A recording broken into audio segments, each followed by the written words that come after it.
Buenos días a todos y a todas y a todos. Estamos aquí en nuestro segundo día de primer ciclo de talleres de cómo hacer un juego de rol y estoy muy feliz por haber otro invitado aquí con nosotros y voy a presentar mi pantalla para hablar un poco de él, ¿cierto? Entonces, nuestro invitado de hoje é Henrique. Henrique é designer instrucional e atuou com planejamento e produção de objetos educacionais. Ele faz especialização em educomunicação e graduação em pedagogia. Ele desenvolveu uma pesquisa em gamificação, EAD, tecnologia educacional e atualmente trabalha com educação corporativa. Seja muito bem-vindo, Henrique, a nuestro trabajo que mis alumnos y yo estamos haciendo. Entonces, buenísimo que estés aqui com nosotros. A atividade será experiências em jogos online vivenciando RPG. É uma proposta de tema, né? Ele vai ampliar, vai explicar um pouquinho sobre como vai funcionar. Então, le passo a palavra. Já le agradeço desde já e vou aqui parar de apresentar e le passo a palavra. Seja muito bem-vindo. Então, pessoal, queria agradecer o Maestro Diogo por ter me convidado para falar um pouquinho com vocês e trazer uma experiência de um adaptado de um RPG, se você entender o porquê que estou chamando aí de um adaptado. Fiquei muito feliz quando o Maestro trouxe a proposta que vocês estão pensando em criar um jogo, de trabalhar com um jogo. Eu acho que, além às vezes, o professor trazer o jogo, vocês criarem muito mais legal. Acho que vocês desenvolvem muito mais o conteúdo que o professor às vezes quer trabalhar. Então, eu fico muito feliz quando os professores trazem essa proposta. E desde a primeira vez que ele me falou, fiquei muito animado em auxiliar de alguma forma. Então, hoje eu vou trazer a gente vai contextualizar um pouquinho o RPG num sentido mais geral. Eu assisti algumas partes da palestra da semana passada, então algumas coisas eu não vou repetir, não vou pontuar novamente, porque eu achei muito legal, inclusive, pegar algumas referências da palestra da semana passada, e a proposta é realmente ampliar. Então, como o Maestro me apresentou, trabalha com design educacional. O design educacional é um profissional que trabalha com soluções educacionais, então eu estou sempre ligado com um cliente traz uma proposta que quer treinar, ou que quer fazer um jogo com os alunos, quer fazer uma outra questão, e a gente transforma aquilo real, concreto, pensando nos objetivos, pensando no que é possível e no que não é. Meu foco de pesquisa aí é a questão dos jogos, principalmente gamificação, que é usar elementos dos jogos em outros ambientes, seja na educação principalmente. Já fiquei um tempo em sala de aula, então esse ambiente de estar falando com vocês, de estar próximo, é um ambiente que eu sinto muita falta, então fico muito feliz de estar aqui, né? Faz um bom tempo que estou longe da sala de aula, vai fazer um ano e pouco. Mas tirando esse lado profissional, como a gente está falando de jogos, eu acho que é base eu trazer o que eu acho que são meus jogos favoritos, que eu tenho como meus jogos favoritos. Eu trago aí dois. Um deles é o Life is Strange, não sei se alguém já ouviu falar, mas é um jogo de escolhas, em que você acompanha uma personagem andando pelo cenário, olhando tudo que tem à volta, você pode interagir com muitos objetos, e aí você vai descobrindo a história dos outros personagens, e você tem que tomar decisões. Eu gosto muito de jogos de tomar decisões, então você está ali imerso na história da pessoa, e você tem que imergir. E aí o Overwatch, que é um jogo de tiro, personagens com poderes místicos em alguns pontos, e aí você tem que capturar ponto, então tem umas dinâmicas mais aí de jogo de tiro, que eu também acho legal. Então, eu acho esse ponto pra gente já começar a entender que, apesar de todo esse lado de pesquisa dos jogos, eu tô mais envolvido em jogos jogando do que propriamente dentro da pesquisa. E aí, todo jogo, não importa qual que seja, ele tem uma regra. Então, por aí é que a gente vai começar essa manhã. Eu vou apresentar as regras essa manhã pra gente. Então, a primeira regra é que a gente espera que vocês sejam cooperativos.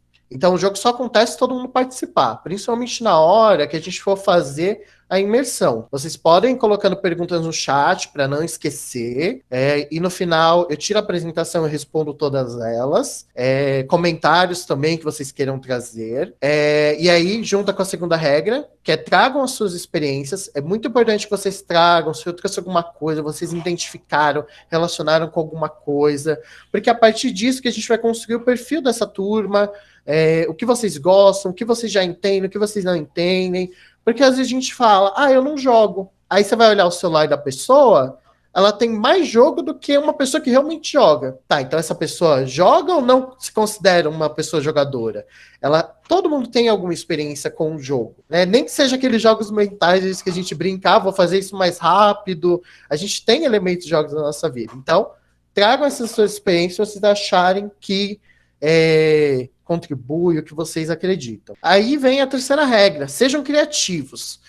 A gente vai ter uma parte em que vocês vão ter que interagir, e eu queria que vocês perdessem um pouco desse medo.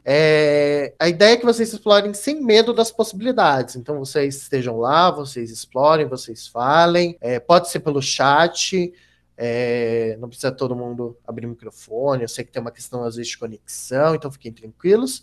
E todo jogo tem uma regra de conquistar pontos, mas nesse jogo, nessa palestra, os pontos que você ganha são os elementos que vocês vão ganhar para produzir os jogos de vocês, para a sua trajetória, e eu gosto de falar que esses elementos são raridades, porque ninguém tira o conhecimento que você ganha. Então, são essas 4 regrinhas que vão aí encaminhar a nossa manhã. E é aqui eu vou começar a aprofundar um pouco, pessoal, a questão do game no geral. Ainda não vamos entrar no RPG, vamos entender alguns elementos dos games que podem ajudar. Então aqui eu vou trazer alguns conceitos de game design, algumas coisas adaptadas para um contexto que eu acredito mais, né, de jogos mais colaborativos, jogos participativos e de construção. Então, a primeira pessoa que eu quero trazer, e eu gosto muito de trazer a referência, porque depois vocês podem ir atrás dessas pessoas que falam sobre isso e que têm dedicado sua vida a isso. Eu acho sempre importante dar os devidos créditos, né? Porque se eu comecei a estudar games, foi a partir de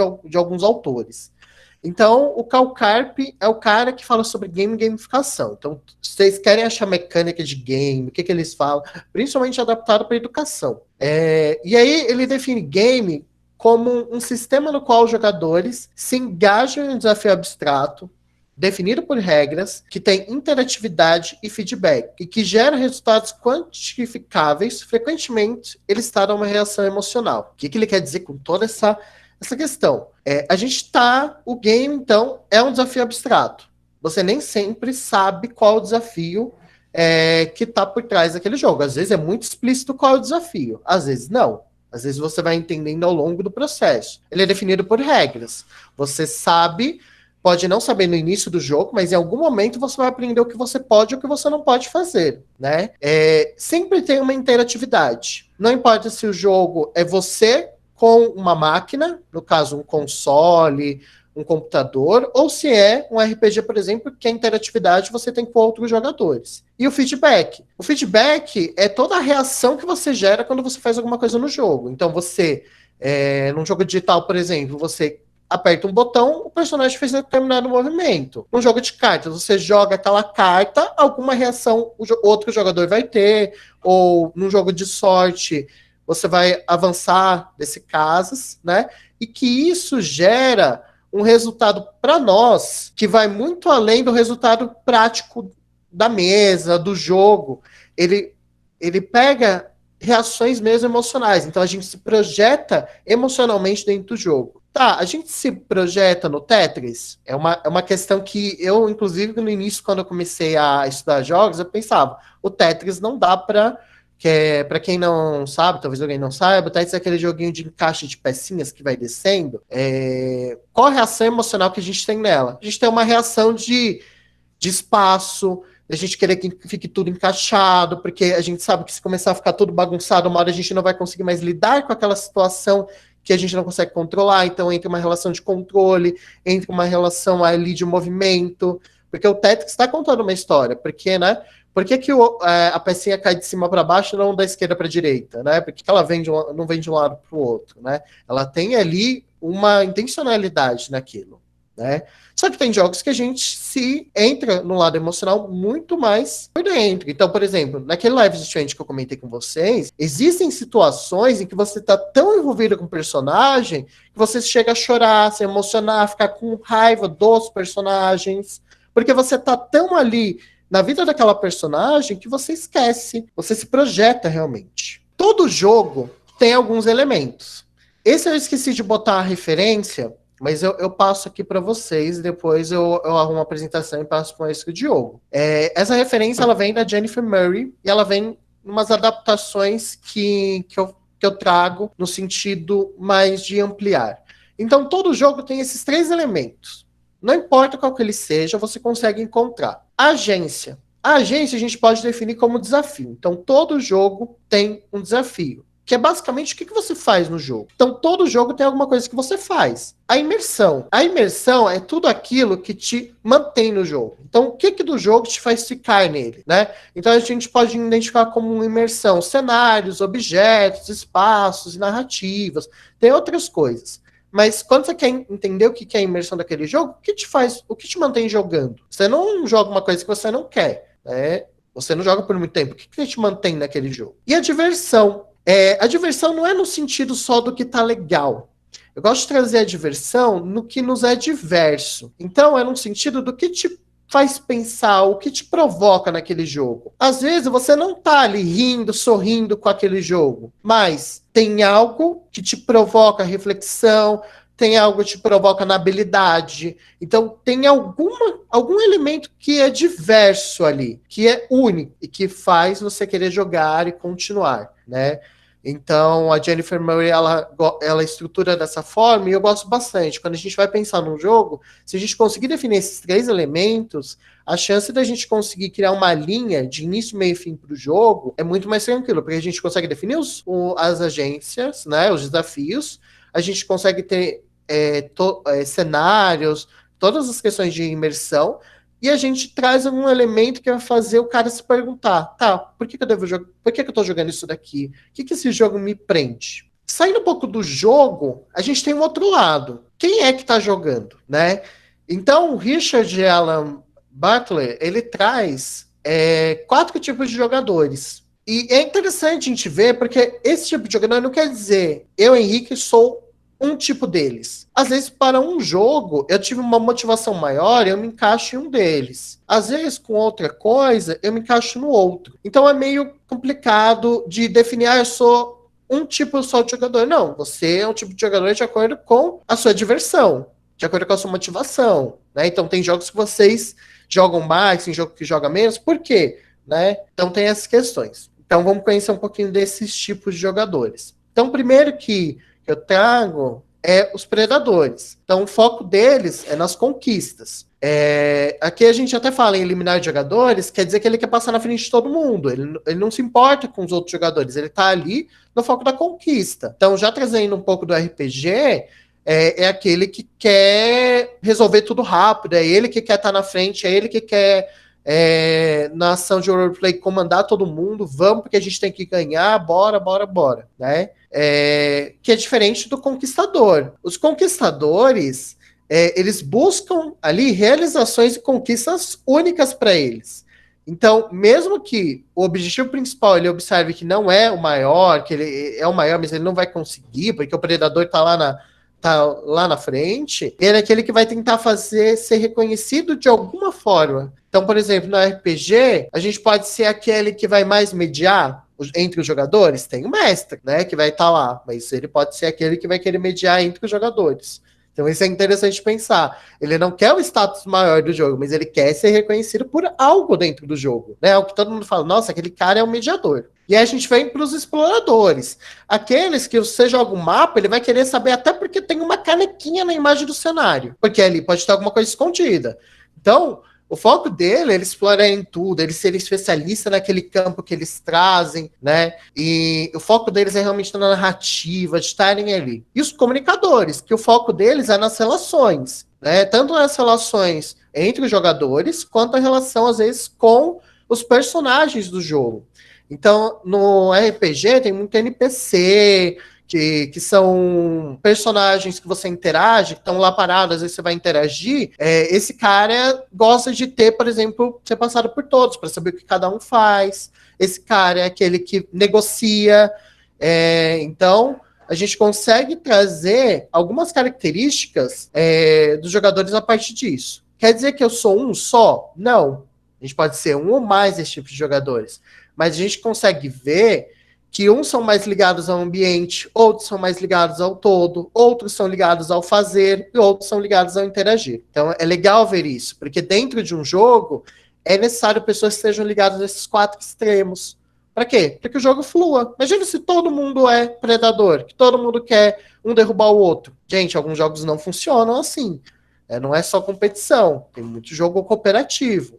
Principalmente hoje em dia tem vindo uma leva muito grande de jogo cooperativo. Tipo de jogos. Vamos visualizar assim o mundo gamer no geral. Só para vocês verem assim que possibilidade de jogos a gente tem. Então, isso daqui é um mapa de uma disciplina que eu fiz iniciação científica, que eu gosto porque ela traz um panorama legal. Então, começando aqui de jogos físicos, na parte de cima, a gente tem, então, jogos físicos, tabuleiro, né? Jogos dramáticos e narrativos, em que o RPG se encaixa, apesar de que tem RPG que é físico, tem RPG que é digital, mas, em geral, a maior qualidade dele é um jogo dramático. Jogos educativos vivenciais são aqueles feitos exatamente para educar, então ele tem o objetivo de treinar alguma coisa.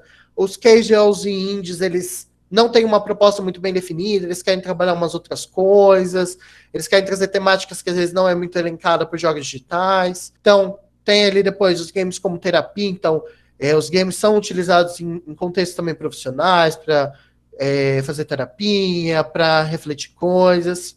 Jogos imersivos, nesse sentido, são aqueles jogos 360, que você interage com o mundo, né? Jogos pervasivos são aqueles igual Pokémon GO, em que você usa o digital e o físico ao mesmo tempo, então você precisa caminhar pelo mundo e também coletar o Pokémon dentro do celular, então você mistura 2 realidades, isso é um pervasivo. E a gamificação, que é você pegar os elementos de todos esses estilos e aplicar em outro contexto, fora dos games. Então aqui é legal que a gente tem um panorama assim dos tipos de jogos que tem. Tá, vamos falar do que interessa. O Roleplay Game é o RPG, que é o que vocês estão focando. Então, o William Fonseca, ele traz a definição assim, bem simples, que o roleplay define um estilo de jogo em que as pessoas interpretam seus personagens, criando narrativas, histórias e um enredo guiado por elas, que geralmente leva o nome do mestre do jogo. Então, é uma narrativa em que vocês interagem e a partir dali vão surgindo histórias, né? Quando a gente pensa em RPG, a gente pensa naquele RPG de mesa, mas hoje em dia tem que ser ampliado o pensamento de roleplay para tudo, qualquer contexto.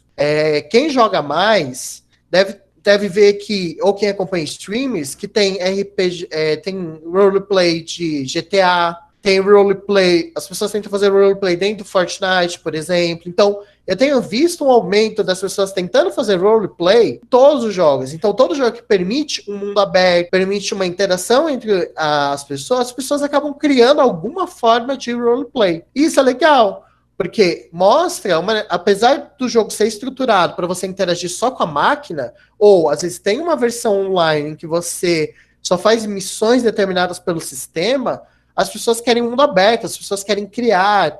Então isso é legal, porque às vezes a gente pensa que o jogo tem que estar todo dia pronto pra gente, que a gente não pode criar, que a gente não é criativo, que criatividade é só para criança. Não, a criatividade está em nós. E a gente tem essa necessidade por criar, né? A gente, nem que seja criar uma mudança na nossa rotina, a gente quer criar alguma coisa, a gente quer mudar, a gente sempre tá ali numa mudança. E aí, alguns elementos do RPG que tem que estar. Esses elementos, se vocês não encontrarem no RPG, é bom tentar encontrar aí onde encaixar. Então, primeiro a socialização, então é um jogo de você socializar com o outro. É um jogo de cooperação, então não é competição. É um jogo que envolve criatividade, então você tem que estar com a criatividade bem aberta e não ter medo do que vai ser. Interatividade, diferente da socialização, você se socializa com o outro, mas você sim interage com o ambiente do jogo, seja ele um tabuleiro, uma carta, né? E ele é interdisciplinar. O que eu quero dizer com interdisciplinar? Gente, não dá para encaixar um RPG como, vamos supor, o RPG que vocês vão fazer, não dá para encaixar só como um RPG do maestro Diogo, de espanhol. Ele vai ter elementos que vão extrapolar aquilo. E vocês não precisam justificar, está extrapolando o espanhol. Fiquem felizes que extrapole o espanhol, né? E vocês vão ver isso, vocês não vão precisar nem definir, vocês vão ver que quando vocês estiverem fazendo, e até o maestro que tem uma visão mais pedagógica, ele consegue identificar, ó, aqui é uma competência, às vezes, da língua portuguesa, uma competência da linguagem, que é uma competência, às vezes até da matemática, vocês estão usando lógica, cálculo, geografia, trabalhando com mapas, sabe? Então, é um jogo interdisciplinar, não tem como caracterizar ele de outra forma. Aqui eu venho trazer um pouco da questão dos personagens, que tipo de personagem que a gente tem. Então a gente tem os primários, que é quem vai estar jogando, né? Que são os protagonistas.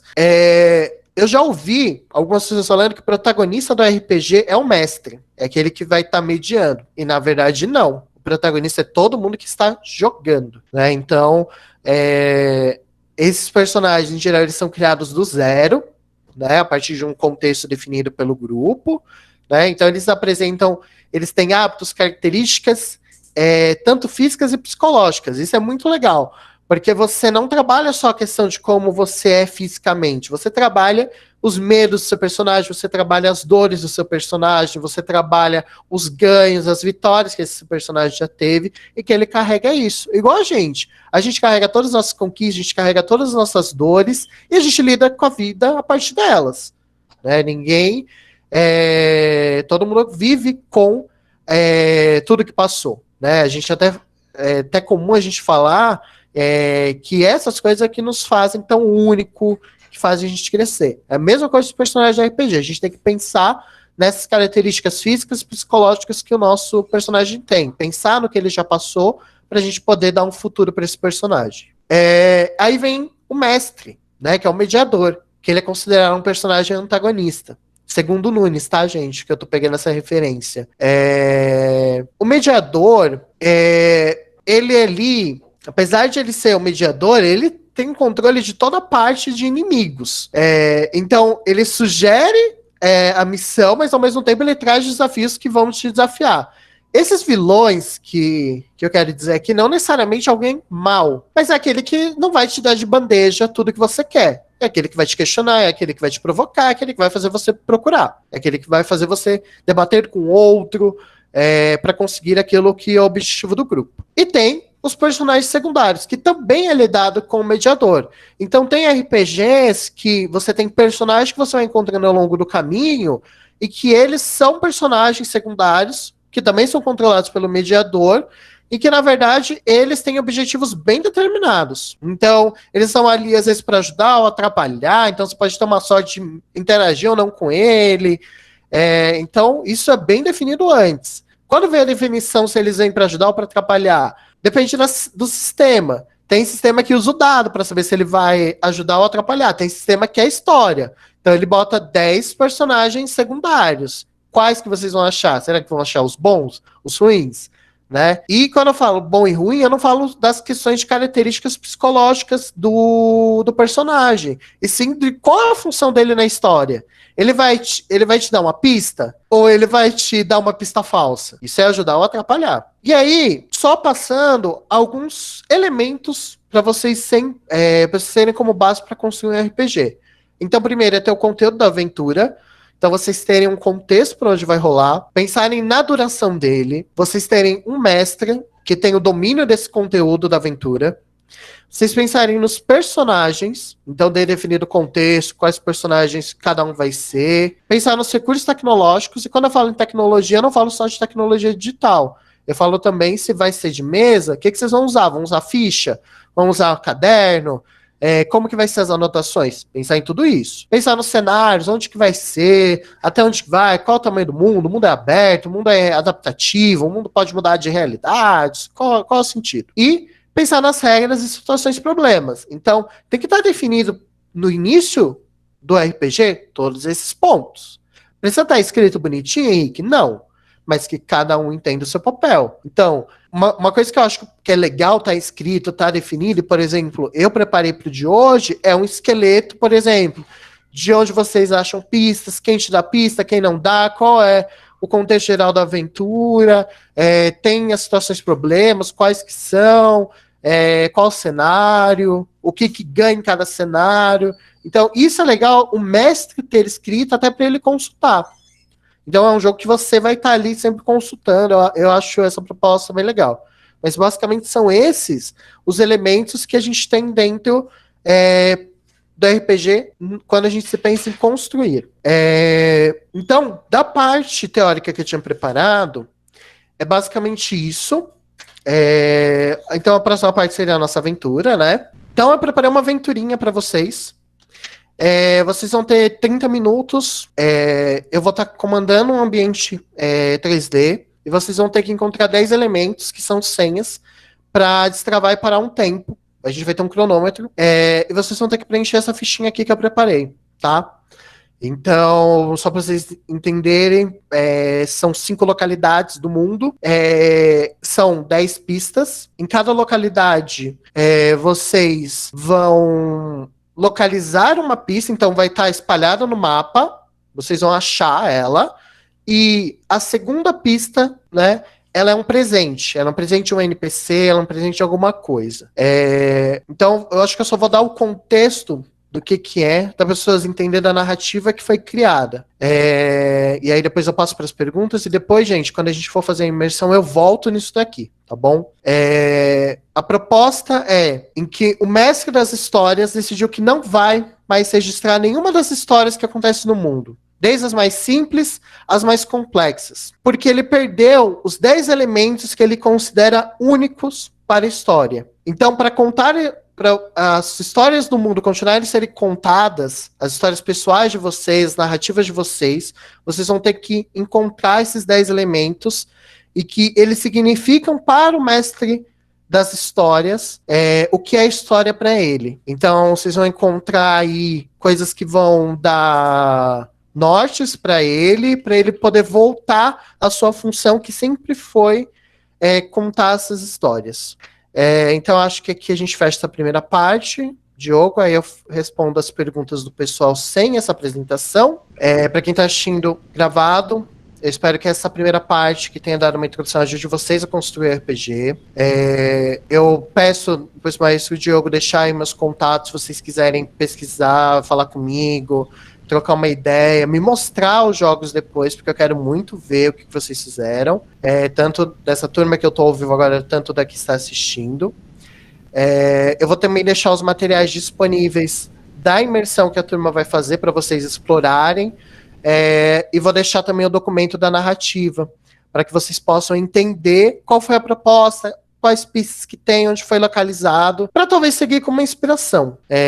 Não tem um modelo, eu não posso chegar aqui e falar, para vocês construírem um RPG dessa forma, mas a gente pegando esses elementos que eu trouxe, vocês conseguem adaptar do que vocês acham que é importante e único para a realidade de vocês, o que vocês querem trabalhar, o que vocês querem discutir. Eu acho que isso é muito mais importante do que pensar em mecânica. Tem que ter dado, onde vai botar um dado virtual, onde vai colocar alguma coisa. Então, a partir disso, eu peço que vocês não se preocupem tanto com as mecânicas, mas sim na interação de vocês, de construir histórias, sejam criativos, e que vocês consigam construir RPGs muito legais a partir de agora. Eu agradeço aí a vocês.